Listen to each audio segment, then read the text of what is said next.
बिस्मिल्लाहिर्रहमानिर्रहीम।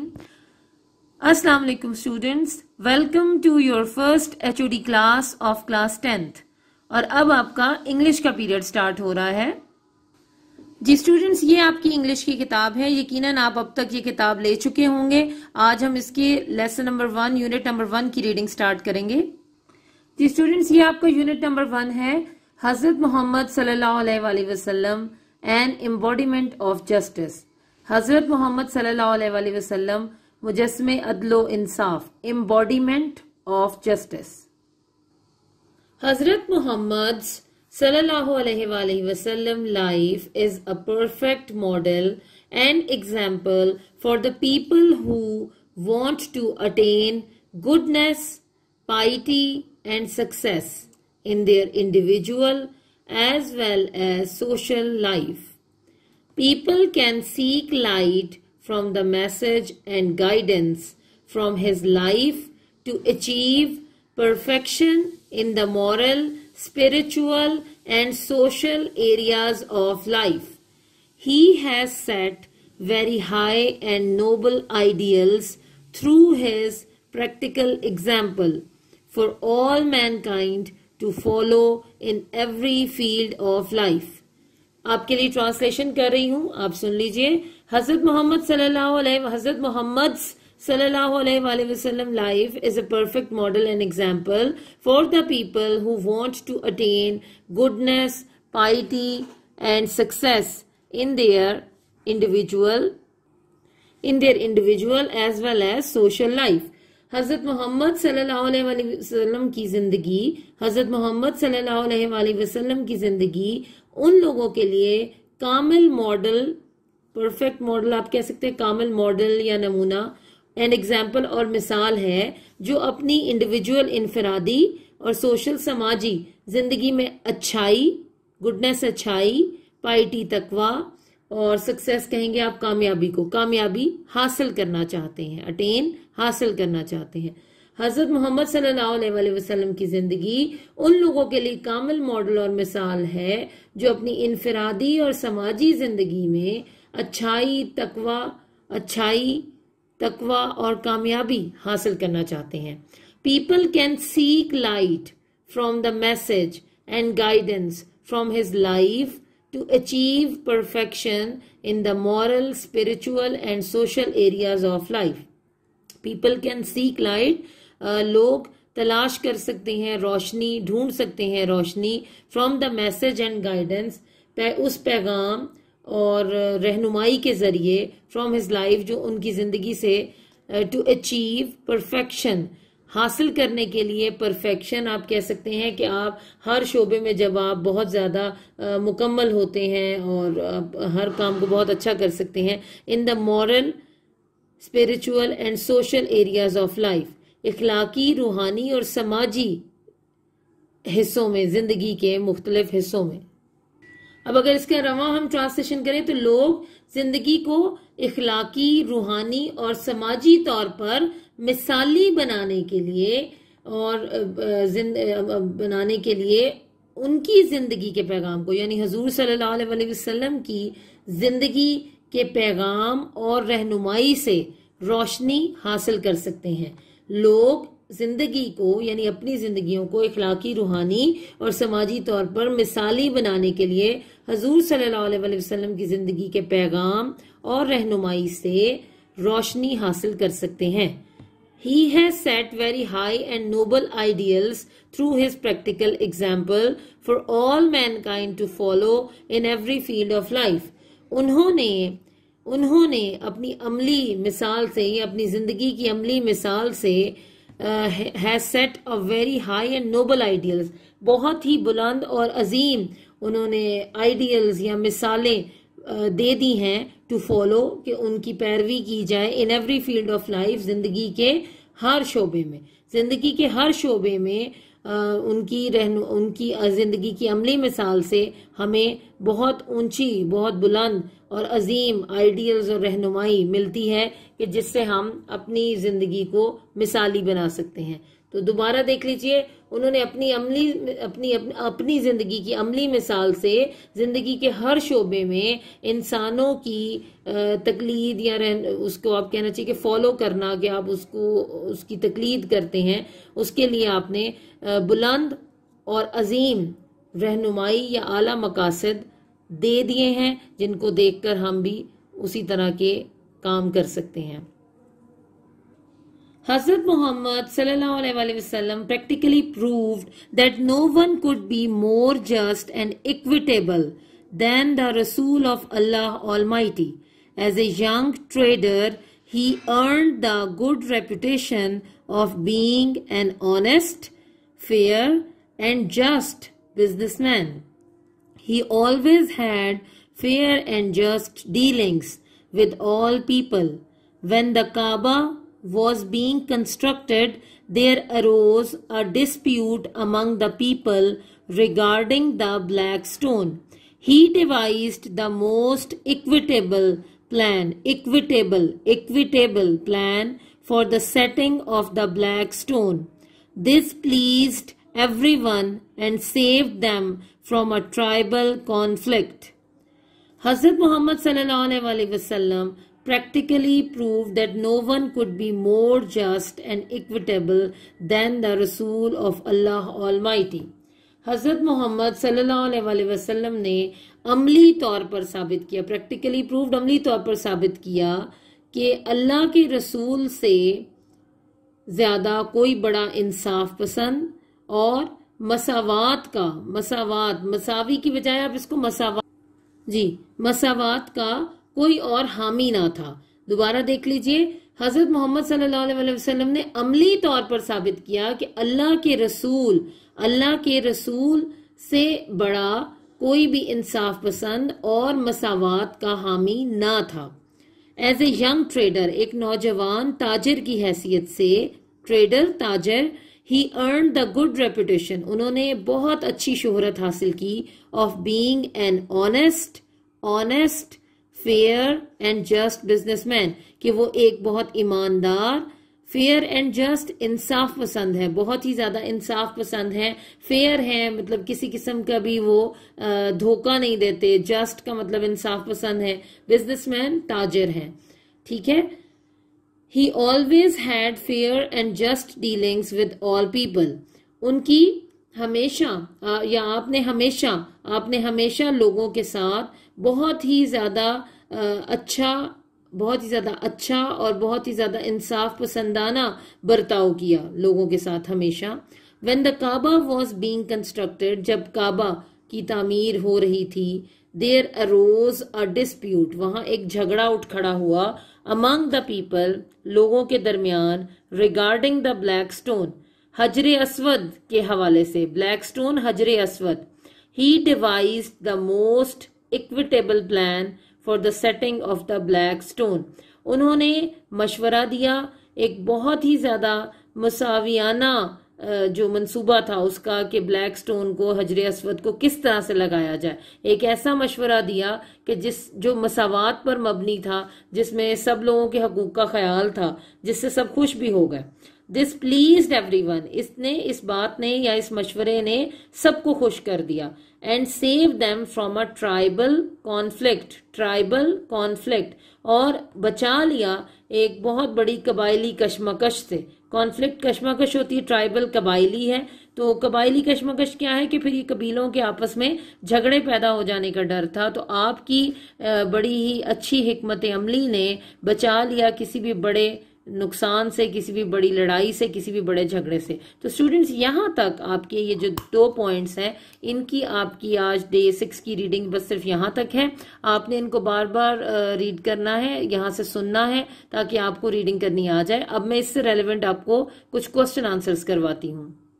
जी स्टूडेंट्स, आपके पास यकीनन अब तक बुक्स के साथ साथ ये नोट्स भी आ चुके होंगे। अगर नहीं है तो आप ले लीजिए इन नोट्स को भी, कॉलेज बुक शॉप से भी ये मिल रहे हैं। और इन नोट्स से मैं आपको आपके इंग्लिश के इसी लेसन के कुछ क्वेश्चन आंसर्स अभी पढ़ाती हूँ। जी स्टूडेंट्स, पहला क्वेश्चन है, how can people achieve perfection in the moral, spiritual and social areas of life? Answer देख लीजिए, people can achieve perfection in the moral, spiritual, and social areas of life by seeking light from the message and guidance from the holy prophets सल्लल्लाहु अलैहि वसल्लम's life.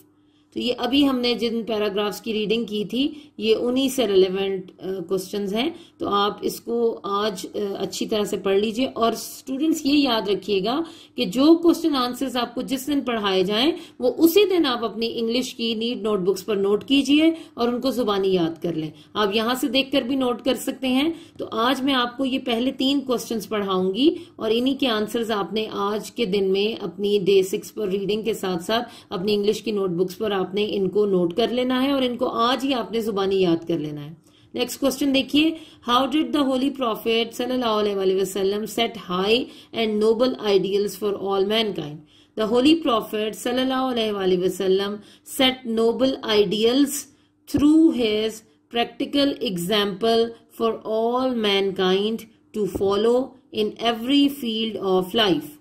Third question देखिए, how were people of Mecca convinced of the holy prophet's justice even before his prophethood?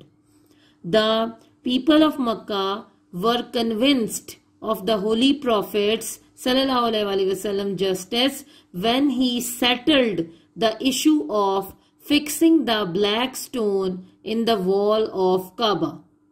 तो आपने यहां तक बस ये तीनों क्वेश्चंस आज आपने डे 6 पर अपनी इंग्लिश की नीट नोटबुक्स पर आपने इनको नोट करना है और इनको आज ही आपने जुबानी याद कर लेना है। जी स्टूडेंट्स, ये कुछ एक्स्ट्रा काम है जो आज आपको मैं डे 6 पर करवा रही हूँ।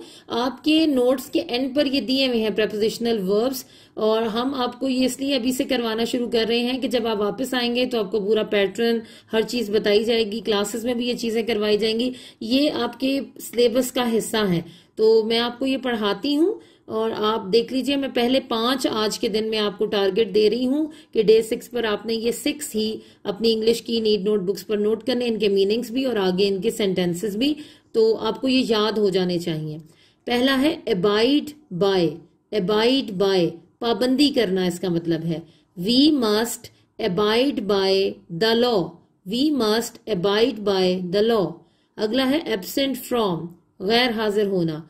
He is absent from the class today. Accused of, accused of इल्जाम लगाना। इल्जाम लगाना इसका मतलब होता है he is accused of theft. He is accused of theft. Ji, he is accused of theft, उस पर चोरी का इल्जाम लगाया गया। अगला है act upon, अमल करना। I shall act upon the rules.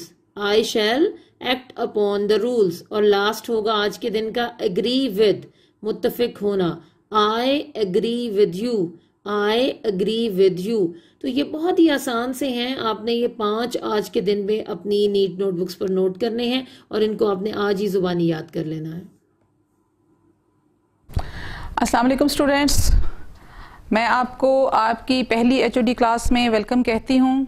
Due to corona virus आपके जैसे बहुत सारी चीज़ें अथल पथल हुई, तो कुछ पॉजिटिव चीज़ें हुई, कुछ नेगेटिव हुई। आप लोग तो बड़े खुश होंगे कि आप लोग बगैर पेपर दिए जो हैं वो प्रमोट हो चुके हैं 10th क्लास में, लेकिन ये कुछ देखते हैं नेगेटिव होता है या पॉजिटिव होता है। अब आपने इसको पॉजिटिव करना है। तो आज आपकी पहली HOD क्लास है और इस पहली HOD क्लास में से ही आपको ये अहद करना होगा कि आप इस क्लास के हर सबक को बहुत गौर से सुनेंगे, रोज़ का सबक रोज़ पढ़ेंगे, रोज़ का सबक रोज़ याद करेंगे और बहुत अच्छे स्टूडेंट्स की तरह बिहेव करेंगे, तो वो जो नेगेटिविटी है वो पॉजिटिविटी में चेंज हो जाएगी। तो मेहनत पहली शर्त है, तो हम मेहनत करेंगे और मेहनत करने के साथ साथ हम अल्लाह से ये दुआ भी करेंगे कि बहुत जल्दी जल्दी हमारे स्कूल खुल जाएं ताकि दोबारा से आप रूटीन की पढ़ाई की तरफ आ जाएं। तो इसमें मैं आपको उर्दू पढ़ाऊंगी और उर्दू में सबसे पहले मैं आपको बुक्स दिखाती हूँ, इसके बाद मैं बताती हूँ कैसे पढ़ाना है। ये आपकी उर्दू की 10th क्लास की बुक है। एक तो आपके पास ये बुक होनी चाहिए, इसके अलावा आपके पास एक और बुक होनी चाहिए और वो ये बुक है जो कि उर्दू क़वाइदो इंशा है। इसके अंदर से हम मजमून वगैरह पढ़ते हैं, कुछ छोटी छोटी चीज़ें ग्रामर की करते हैं। इसके अलावा आपके पास एक और चीज़ भी होनी चाहिए और वो होनी चाहिए उर्दू नोट्स, बराए जमात दहम। उर्दू नोट्स जो हैं वो आपके पास होने चाहिए। तो ये 3 चीज़ें आपके पास लाजमी होनी चाहिए जिससे कि आप आगे पढ़ेंगे। और उर्दू का सबक जो है रीडिंग कैसे करेंगे, उसको डिक्टेशन कैसे करेंगे, आप लोग चाहें तो अपनी उर्दू इम्प्रूव कर सकते हैं। आप देखिएगा कि जब आप को पढ़ाते हैं तो आपको ऐसा लगेगा जैसे टीचर आपके पास बैठकर बस आपको ही पढ़ा रहा है। तो इससे आपकी रीडिंग भी इम्प्रूव होनी है, आपने सबक याद भी अगर हमारी हिदायत के मुताबिक किया तो आप बहुत अच्छे हो सकते हैं। तो आइए देखते हैं कि हमने कितने डेज में क्या पढ़ना है। ये बोर्ड की तरफ हम देखते हैं। तो ये हमारा उर्दू का सिलेबस है जो कि मई 20 से शुरू करेंगे हम। मई 20 जो है उससे 20, 21, 22 और 23। इसके बाद जो है आपको 4 छुट्टियां होंगी ईद की, 24, 25, 26 और 27। और इसके बाद 28, 29, 30 तक हमारा जो सिलेबस है ये वो 30 तारीख को ख़त्म होगा। तो आप देख रहे हैं जो टोटल वर्किंग डेज आ रहे हैं हमारे पास, वो हमने जुम्मा और इतवार निकाल कर 5 वर्किंग डेज बनाए हैं। यानी ये पहला वर्किंग डे है, ये दूसरा, ये तीसरा, चौथा एंड 5वां। अभी मैं आपको जब पढ़ाऊंगी तो मैं इन वर्किंग डेज को सामने रखकर पढ़ाऊंगी। मैं आपको बताऊंगी कि किस वर्किंग डे में आपने कितना काम करना है। तो आइए अब अपनी किताब शुरू करते हैं। जी स्टूडेंट्स, आज डे 6 है और 20 मई है। हम आपको डे 6 में वेलकम कहते हैं और आज हमारा उर्दू का पहला दिन है, यानी हम पहले दिन का उर्दू का सबक पढ़ेंगे। जी स्टूडेंट्स, हमने अपनी उर्दू की किताब का पहला सबक जो कि हमद है उसको पढ़ना है। और हमद पढ़ने से पहले हम हमद के जो शायर हैं हफीज जलंधरी, उनका तारुफ पढ़ेंगे। जैसे कि आप जानते हैं कि हम पहले तारुफ पढ़ते हैं। तारुफ में से कुछ छोटी छोटी चीजें मैं आपको साथ साथ बताती जाऊंगी, आप उसको अंडरलाइन कीजिएगा और उसको याद रखिएगा क्योंकि ये आपके पेपर में MCQs का हिस्सा होते हैं। तो हफीज जलंधरी 1900 में पैदा हुए और 1982 में वफात पाई आपने। यानी आपने तारीख पैदाइश और तारीख वफात याद रखनी है। मोहम्मद हफीज नाम और हफीज तखल्लुस था, जलंधर में पैदा हुए। यानी इसको भी आप अंडरलाइन करें कि मोहम्मद हफीज जलंधरी कहाँ पैदा हुए। इब्तदाई तालीम वहीं हासिल की, घरेलू हालात साजगार ना थे इसलिए तालीम अधूरी रह गई। शेर व शायरी का फितरी ज़ौक़ रखते थे, चनांचे बचपन ही में शेर कहने लगे।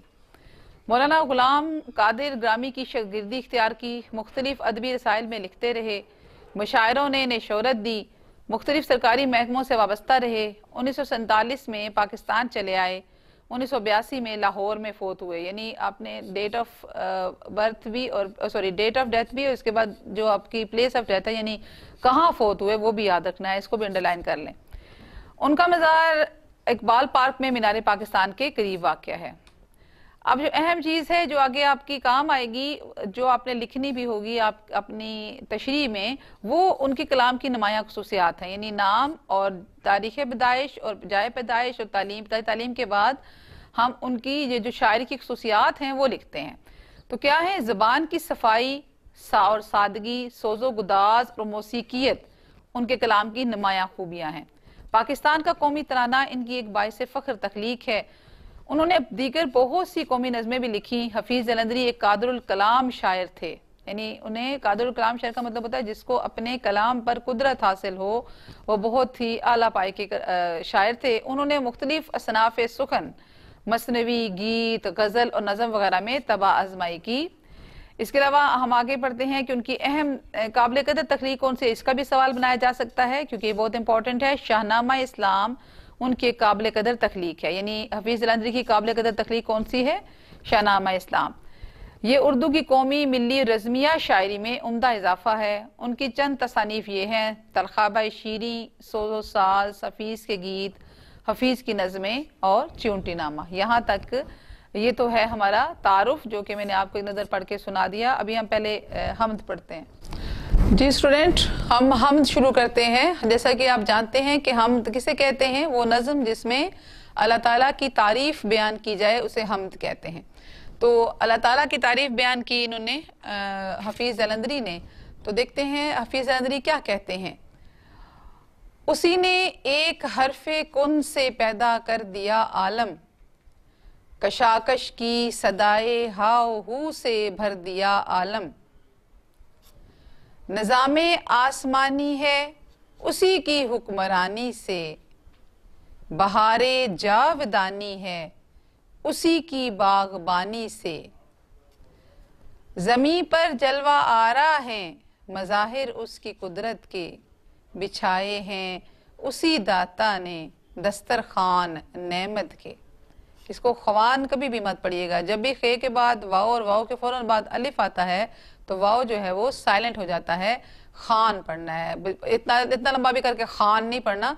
बिछाए हैं उसी दाता ने दस्तरखान नेमत के, ये सर्द व गर्म खुश्क व तर उजाला और तारीकी। इसको बाद बच्चे पढ़ते हैं सर्द व गर्म। आप जिस तरह मैं तरतीब से पढ़ रही हूँ आप मेरे पीछे पीछे पढ़िए। इसका वीडियो का सबसे अहम फायदा ये होता है कि इसको आप रोक कर दोबारा भी सुन सकते हैं कि हम जो पढ़ रहे हैं वो गलत है या सही। तो आप इसको बहुत अच्छे तरीके से पढ़िए। ये सर्द व गर्म, बाज बच्चे इस तरह से भी उर्दू पढ़ते हैं। तो ये लफ्जों को देखकर अदायगी बहुत अच्छे तरीके से होनी चाहिए। ये सर्द व गर्म खुश्क व तर उजाला और तारीकी, नजर आती है सब में शान उसी की जाते बारी की। वही है कायनात और उसकी मखलूकात का खालिक, नबातात जमादात और हैवानात का खालिक। वही खालिक है दिल का और दिल के नेक इरादों का, वही मालिक हमारा और हमारे बाप दादों का। बशर को फितरते इस्लाम पर पैदा किया जिसने, मोहम्मद मुस्तफ़ा के नाम पर शैदा किया जिसने, सल्लल्लाहु अलैहि वसल्लम। अब ये थी नज़्म। अब हम इस नज़्म की, ये आपको एक दफ़ा यहाँ से पढ़ानी ज़रूरी थी। असल में हमने इस नज़्म की आज तशरीह करनी है और हमने वो नोट्स से करनी है। तो अब आपने अपने नोट्स खोल लेने हैं। जी स्टूडेंट्स, अब हम देखते हैं उस हम्द की तशरीह। हम्द की तशरीह का जो तरीक़ाकार है या किसी भी नज़्म की तशरीह का तरीक़ाकार क्या होता है, उसका एक पूरा पैटर्न हमने आपके नोट्स पर पहले शेर की मुकम्मल तशरीह के साथ आपको बता दिया है। बाकी हमने सिर्फ मफ़हूम लिखा है ताकि तशरीह का तरीक़ाकार आपको सिखा देंगे और आप इसको खुद आपने तशरीह करनी है। आप 10th क्लास के स्टूडेंट्स हैं, इससे पहले आपको प्री 9th और 9th में इसकी तशरीह का तरीक़ाकार बताया गया है। याद रखिएगा कि शेर की तशरीह करते हुए जो आपको पैटर्न दिया जाता है उसको फॉलो करना होता है। ये पैटर्न आप देख रहे हैं, शेर, हवाला, हले लुगत, मफहूम, तशरीह, ये 5 पॉइंट्स होते हैं, 5 हाइडिंग्स होती हैं जिनको आपने अपने सामने मद्देनजर रखना होता है। पहले शेर लिखा। आप जरा ध्यान कीजिएगा कि जब हमने शेर लिखा तो शेर का जो स्टार्ट और एंड यानी बिल्कुल ये बराबर होना चाहिए। जब आप शेर लिखते हैं तो ये नहीं कि एक आगे है एक पीछे है, यहाँ से शुरू, ऐसा नहीं होना चाहिए। उसका बिल्कुल ये बराबर लिखा होना चाहिए। शेर की खुसूसियत होती है। देखते हैं पहला शेर क्या था। शेर है, उसी ने एक हरफे कुन से पैदा कर दिया आलम, कशाकश की सदाए हाउ हू से भर दिया आलम। हवाला कैसे लिखेंगे? ये शेर हफीज जलंधरी की नज्म हम्द से लिया गया है। ये हवाला काफी है। ये नीचे लिखा हुआ नज्म का उन्वान और शायर का नाम, इसकी जरूरत नहीं है। जब ऊपर वो जुमला लिख दिया गया है तो फिर इसकी कोई जरूरत नहीं है। अब आपने ये नहीं लिखना, ये जहां जहां है आप उसे काट दें, आपने बस वो लिखना है। ये शेर हफीज जलंधरी की नज्म हम्द से लिया गया है, बस ये हवाला होता है। 2 दफा नहीं लिखना हमने इसको। इसके बाद दूसरा हमारा जो हेडिंग है वो है हले लुगत। हले लुगत में हम्द। हम्द ऐसी नज्म जिसमें अल्लाह ताला की तारीफ बयान की जाए। कुन एक मुश्किल लफ्ज है। कुन, कुन का मतलब होता है हो जा। आलम दुनिया। कशाकश खेचा तानी, कशमकश भी कहते हैं। सदा आवाज। हाउ हु गहमा गहमी। यानी मफहूम क्या बनता है। अब इसको मफहूम करने का तरीका सीख लीजिए। पहले आपने हले लुगत लिखा, यानी इनमें से जो मुश्किल अल्फाज हैं उनके माना लिखे और उसके बाद इस पूरे शेर को एक सिंपल नसरी लाइन में तब्दील कर दिया बगैर किसी इजाफे के, तो उसको कहते हैं मफहूम। अब देखिए क्या किया, अल्लाह ताला ने एक हरफे कुन को कहकर दुनिया को पैदा किया और उसमें गहमा गहमी भर दी। बस ये आपका मफहूम है। अब तशरीह में क्या तरीक़ाकार है, 2 हमने इस्तेमाल करते हैं। सबसे पहले तो हम उसमें शायर का तारुफ लिखते हैं और इसके बाद हम इस जो मफहूम होता है उसको थोड़ा सा मुख्तलिफ अल्फाज में उसको फैला देते हैं, तो हमारी तशरीह बन जाती है। तशरीह में देखिए हमने वो जो आपके हफीज जलंधरी का जो तारुफ था वो हमने इसमें लिखा है। हफीज जलंधरी शेर व शायरी का फितरी ज़ौक़ रखने वाले शायर थे।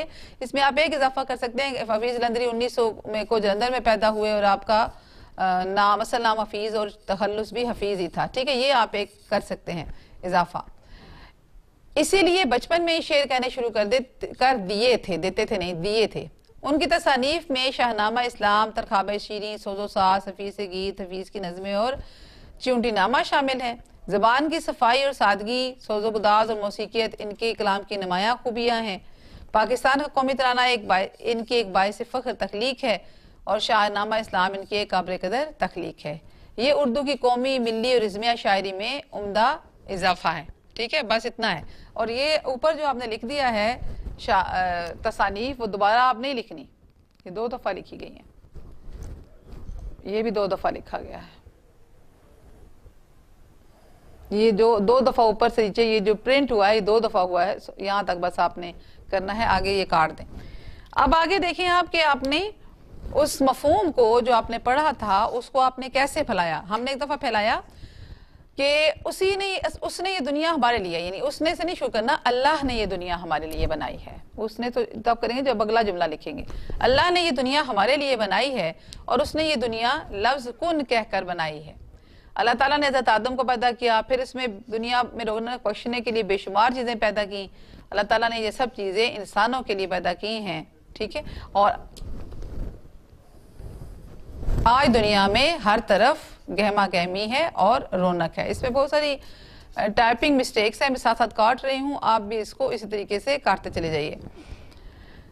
दूसरा शेर देखिए, निज़ाम आसमानी है उसी की हुक्मरानी से, बहारे जावदानी है उसी की बागबानी से। हवाला वही है जो आपने पूरा ऊपर लिखा। हले लुगत में देखिए, निज़ाम आसमानी, आसमान का निज़ाम, हुक्मरानी, बादशाहत, बहार जावदानी, हमेशा रहने वाली बहार, और बागबानी, बाग की देखभाल करना। मफहूम क्या है कि आसमान का निज़ाम भी अल्लाह ताला की हुक्मरानी ही से है और दुनिया के भाग में अल्लाह ताला ही की वजह से हमेशा रहने वाली बहार है।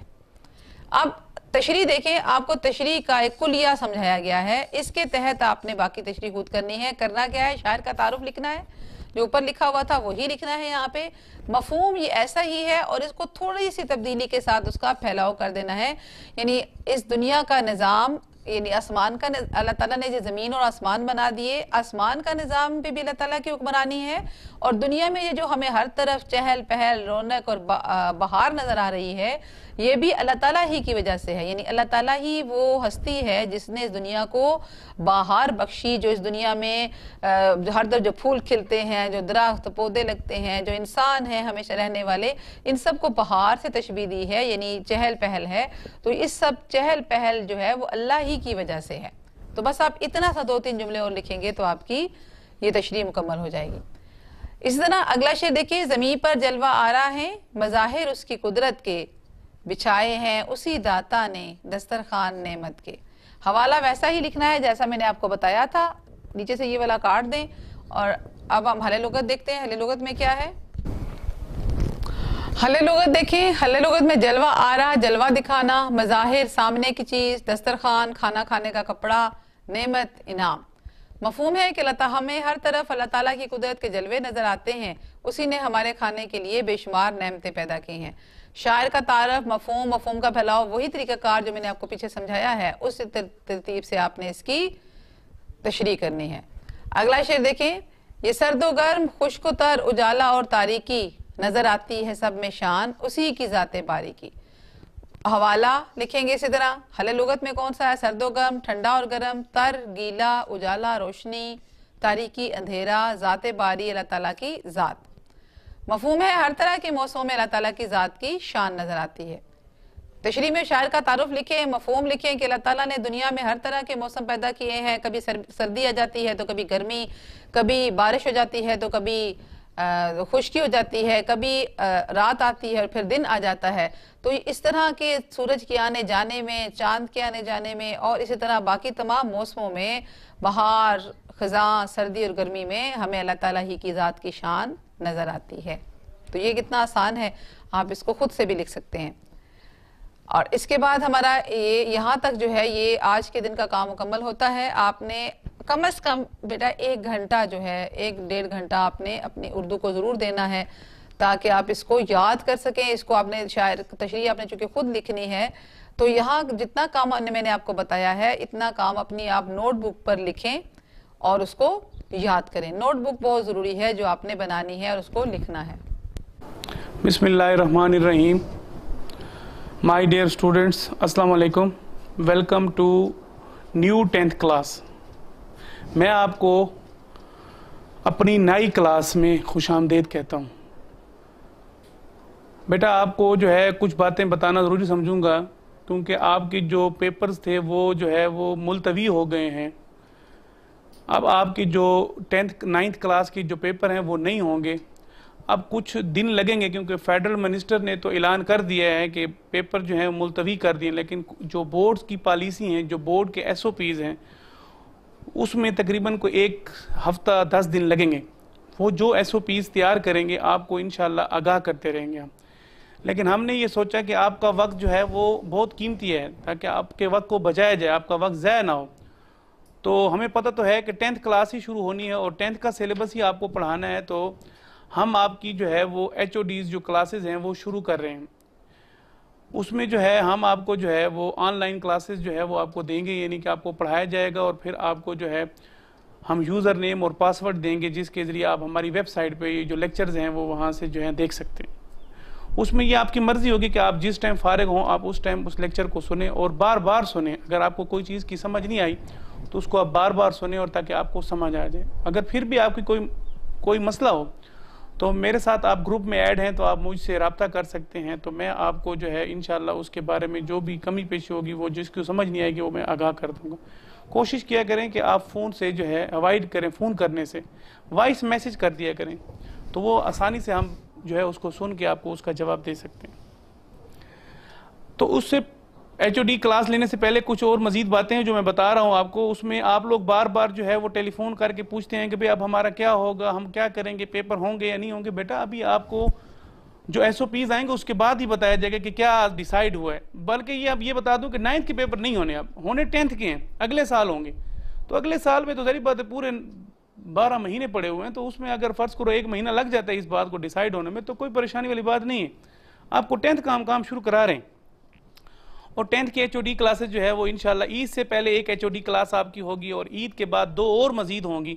तो 3 HOD आपकी जो है 15 जुलाई तक जो आपकी छुट्टी है उस तक आपको हम करा दें, ताकि आपका वक्त ज़ाया ना हो। और आपको ये भी बताता चलूँ कि जो हमारी HOD का जो शेड्यूल है वो आपको मैं थोड़ा सा शेयर कर लेता हूँ, उसके बाद हम अपनी क्लास जो है वो शुरू करते हैं। उसमें बेटा देखें, यहाँ पे हमारे पास जो वर्किंग डेज हैं वो हमारे पास जो हैं वो 1 2 3 4 5 6 7 8 9 10 9 और 10, यानी कि 10 वर्किंग डेज है। उसमें हमने फ्राइडे और संडे को निकाल दिए, यानी कि फ्राइडे और संडे को आपने जो है वो घर में यानी कि जो भी आपको असाइनमेंट वगैरह मिली है तो वो करनी है, बाकी जो आपने वीडियो देखने है तो वो भी देख सकते हैं। लेकिन हमने आपको जो पढ़ाना है वो ये है कि जो फर्स्ट 5 डेज हैं, लिखा हुआ डे 1 to 5, उसमें मैथमेटिक्स, जनरल मैथ, यानी कि आर्ट्स के सब्जेक्ट भी साथ साथ होंगे। जो आर्ट्स पढ़ते हैं वो आर्ट्स के साथ, जो साइंस है वो साइंस, केमिस्ट्री होगी साथ जनरल साइंस पढ़ाई जाएगी, बायो कंप्यूटर है तो साथ इस्लामिक इलेक्टिव पढ़ाई जाएगी, फिजिक्स है तो साथ सिविक्स पढ़ाई जाएगी। तो ये आपकी 4 मजमून हैं जो आपने जो है वो 5 दिनों में करने। और फिर अगले 5 दिनों में यानी कि डे 6 to डे 10 इंग्लिश है, उर्दू है, पाकिस्तान स्टडी है और इस्लामियात कंपलसरी है। ये 4 जो है सब्जेक्ट जो है वो आपने अगले 5 दिन में पढ़ने।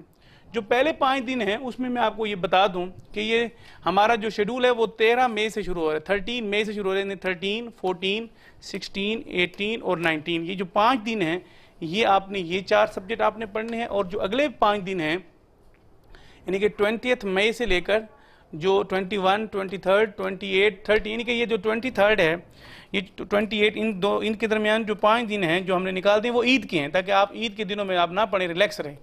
उसके बाद आपको जो है वो 30 मई तक ये आपका जो है एक HOD जो फर्स्ट HOD है वो आपकी मुकम्मल हो जाएगी। तो आपने हमारे साथ इस तरह ही चलना है कि आपने भी ऐसे ही करना है कि पहले 5 दिनों में ये सब्जेक्ट पढ़ने, अगले 5 दिनों में ये पढ़ना है। तो ये फर्स्ट HOD आपकी जो है इस तरह मुकम्मल हो जाएगी। तो आइए हम अपना जो है वो पहली HOD में मैथमेटिक्स की क्लास शुरू करते हैं। तो मैथमेटिक्स की क्लास शुरू करने से पहले आपको ये बताता चलूँ कि हमारी जो मैथमेटिक्स की बुक है 10th क्लास की वो ये है। ये इल्मी किताब खाना से जो है वो आपको जो है उन्होंने बनाई है, लाहौर से ये किताब बनी है। और इसके जो ऑथर हैं वो हमारे पास मोहम्मद हबीब साहब हैं, असिस्टेंट प्रोफेसर हैं, और चौधरी असगर अली साहब हैं, ये भी असिस्टेंट प्रोफेसर हैं गवर्नमेंट कॉलेज लाहौर के। और उसके बाद प्रोफेसर अब्दुल रऊफ साहब हैं और मोहम्मद मुईन साहब हैं। ये 4 प्रोफेसरों ने मिल के जो है इस बुक को डिज़ाइन किया है। और इस बुक में टोटल जो चैप्टर है हमारे पास, वो टोटल चैप्टर अलजबरा के 6 हैं, और जो ज्योमेट्री है उसके जो है वो हमारे पास जो है वो ज्योमेट्री के चैप्टर हैं वो 7 हैं। तो 2 हिस्सों पर ये बुक बनी है, एक अलजबरा है और एक ज्योमेट्री है। हमारा जो बोर्ड का पेपर का पैटर्न है, बोर्ड का पैटर्न जो है वो भी बिल्कुल ऐसा ही है जैसे 9th में था कि सेक्शन ए जो है वो आपका 15 नंबर का है, सेक्शन बी जो है वो आपका जो है वो 36 मार्क्स का है, और जो सेक्शन सी है वो आपका 21 मार्क्स का है। तो इस तरह आपके 75 नंबर जो है मुकम्मल होते हैं। जो आपका सेक्शन बी है उसमें चैप्टर नंबर 1 टू लेकर चैप्टर नंबर 7 तक आता है, और जो सेक्शन सी है वो चैप्टर नंबर 7 भी उसमें इंक्लूड है, और साथ जो है वो 13 तक जो है ज्योमेट्री और थ्योरम्स को मिला के वो आपके जो है वो चैप्टर जो है वो 7 चैप्टर वो बनते हैं। तो इस तरह बोर्ड का पैटर्न पेपर भी मैंने आपको बता दिया। अब हम जो है चैप्टर नंबर 1 से अपने जो है बुक का आगाज करेंगे। चैप्टर नंबर 1 हमारे पास क्या है, आइए देखते हैं। अच्छा बेटा, हम चैप्टर नंबर 1 से जो है वो शुरू करते हैं, और चैप्टर नंबर 1 हमारे पास क्या है, उसका नाम है क्वाड्रेटिक इक्वेशन। अब जो क्वाड्रेटिक इक्वेशन को सॉल्व करते हैं उसमें पहले बताऊंगा कि ये हमारे पास जो इक्वेशन है वो किस फॉर्म, यानी कि स्टैंडर्ड क्वाड्रेटिक इक्वेशन एक हमारे पास होते हैं, उसमें ax² + bx + c = 0। तो ये मेरे पास क्या है, स्टैंडर्ड क्वाड्रेटिक इक्वेशन है, और उसमें x² के साथ जो कोफिशिएंट है वो a है, x के साथ जो है वो b है, और c हमारे पास जो है वो कांस्टेंट है। अब दूसरी इक्वेशन हमारे पास क्या होती है, प्योर क्वाड्रेटिक इक्वेशन। अब प्योर में क्या होता है, b = 0, यानी कि जिसमें b की वैल्यू 0, अगर b 0 हो जाए तो x भी 0, तो ax² + c बच जाएगा। तो ये हमारे पास प्योर इक्वेशन क्या होगी, ax² + c = 0। To solve this equation by 3 method. अब इस इक्वेशन को मेन हम इसमें चलते हैं, इस इक्वेशन को हम 3 तरीकों से हल करते हैं।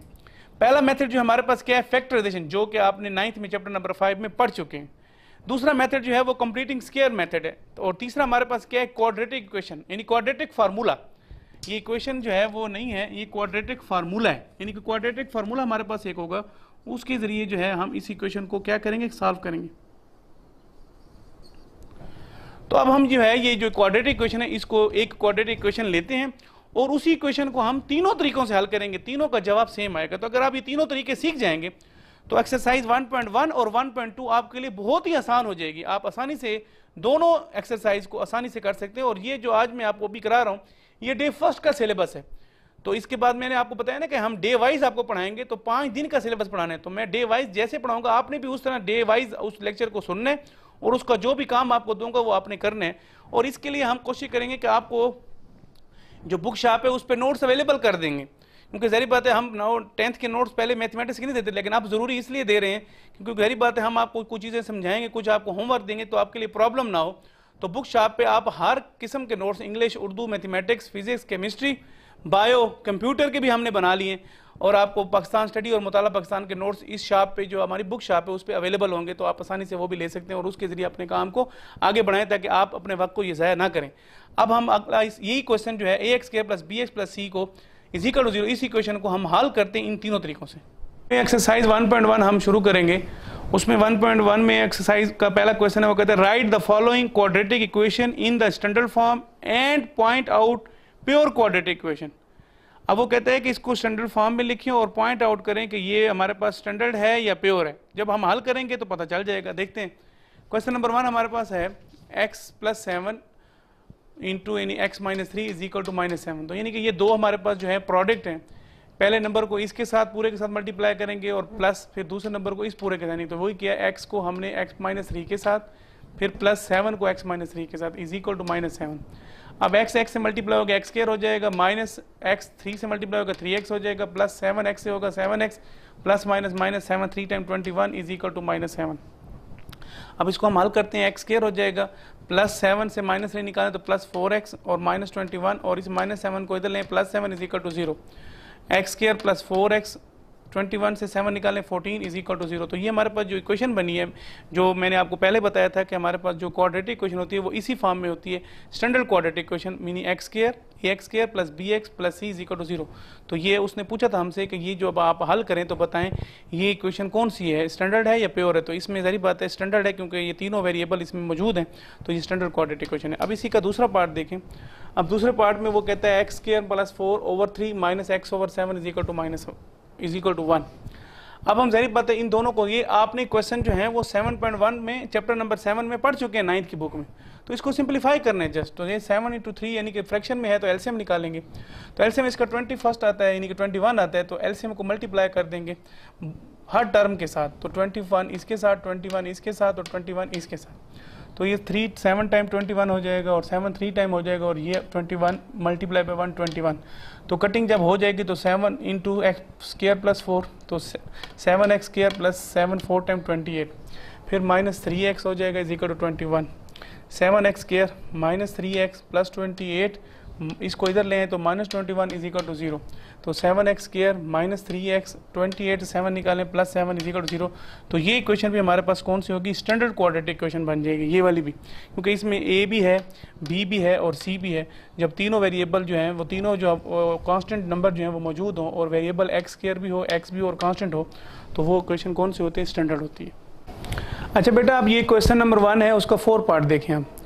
x plus 4 over x minus 2 minus x minus 2 over x plus 4 is equal to 0। अब देखें ये जो हमारे पास इक्वेशन है, इस इक्वेशन को हमने सॉल्व करना है, यानी कि ये जो इक्वेशन हमारे पास है उसको जब हम सॉल्व करेंगे, वो चैप्टर नंबर 7 में आपने पढ़ा था 7.1 में कि हम इक्वेशन जो हमारे पास हो उसको हम कैसे सॉल्व करते हैं। तो पहले इसको सॉल्व करेंगे, सॉल्व करने के बाद जो हमारे पास इक्वेशन बन जाएगी उसको हमने चेक करना है क्या वो क्वाड्रेटिक है या प्योर है। बस हमने इसको हल नहीं करना, हमने जस्ट बताना है। तो देखते हैं अब इसको हल करते हैं। तो इसमें देखा जाए जो फ्रैक्शन फॉर्म में है तो इसका एलसीएम लेना पड़ेगा। तो एलसीएम क्या होगा, जो वेरिएबल होते हैं तो वही का वही एलसीएम होता है एक्स इंटू एक्स माइनस 2।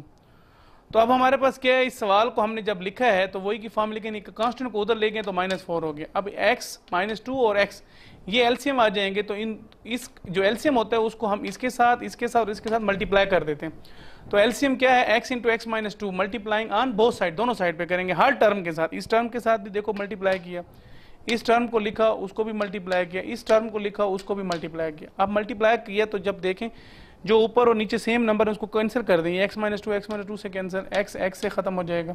तो क्या बच जाएगा, x इंटू एक्स प्लस 4 ये लिख दिया, minus x minus 2 x plus 2 लिख दिया और ये वैसे का वैसे लिखा। अब हम इसको मल्टीप्लाई करेंगे तो ये x into x x square plus 4x minus, अब माइनस लिखे हैं पहले इन दोनों को मल्टीप्लाई करेंगे, फिर उसके बाद अगले स्टेप में जाके मजीद इसको ब्रैकेट को खोल देंगे। तो x इस पूरे x माइनस 2 के साथ और फिर -2 इस पूरे x माइनस 2 के साथ, तो ये मल्टीप्लाई की फॉर्म में लिख दिया। और इसको देखें तो 4x स्क्वायर हो जाएगा माइनस के साथ और माइनस माइनस प्लस हो जाएगा, 4 2 टाइम 8x हो जाएगा। अब आगे देखें, ये x स्क्वायर प्लस 4 वैसे का वैसे लिख दिया माइनस, और ये जो हमारे पास मल्टीप्लाई इसको कर दें x into x x square लिख दिया हमने वहाँ पे, देखो ये x स्क्वायर लिखा हुआ है, फिर x इंटू 2x लिख दिया, फिर -2x हो गया और माइनस माइनस प्लस 2 टाइम 4 हो गया। तो ये बात सारी लिख दी हमने यहाँ पे।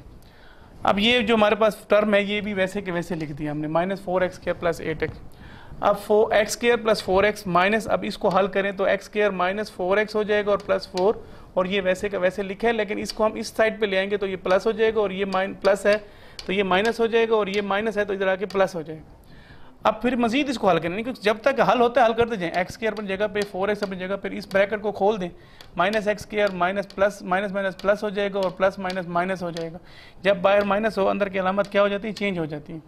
फिर ये वैसे के वैसे लिख दिए इक्वल टू 0। अब इसमें देखें x स्क्वायर के कैंसिल हो जाएंगे, 4x और 4 8x हो जाएगा, ये लिख दिया। फिर उसके बाद प्लस 4x स्क्वायर, फिर -4 और फिर -8x equal to 0, plus 8x minus 8x cancel हो गया, तो 4x square minus 4 is equal to 0। तब इसमें देखो ये इसमें x है ही नहीं, यानी कि b भी 0 है और x भी 0 है, तो हमारे पास क्या हो जाएगी, ये हमारे पास प्योर क्वाड्रेटिक इक्वेशन हो जाएगी। तो उसने हमसे पूछा ये था कि इसमें आपने सेपरेट करना है हल करने के बाद कि ये प्योर है या स्टैंडर्ड है। तो हमने इसको जब हल किया तो ये हमारे पास क्या हो जाएगी, प्योर क्वाड्रेटिक इक्वेशन होगी। तो हमारे पास डे फर्स्ट का काम मुकम्मल हो गया, यानी क्वेश्चन नंबर 1 को आपने पूरा खुद हल करने, इसमें मैंने 3 सवाल करा दिए हैं, बाकी आपने घर में खुद हल करने। तो ये डे फर्स्ट का काम आपका मुकम्मल हो जाएगा।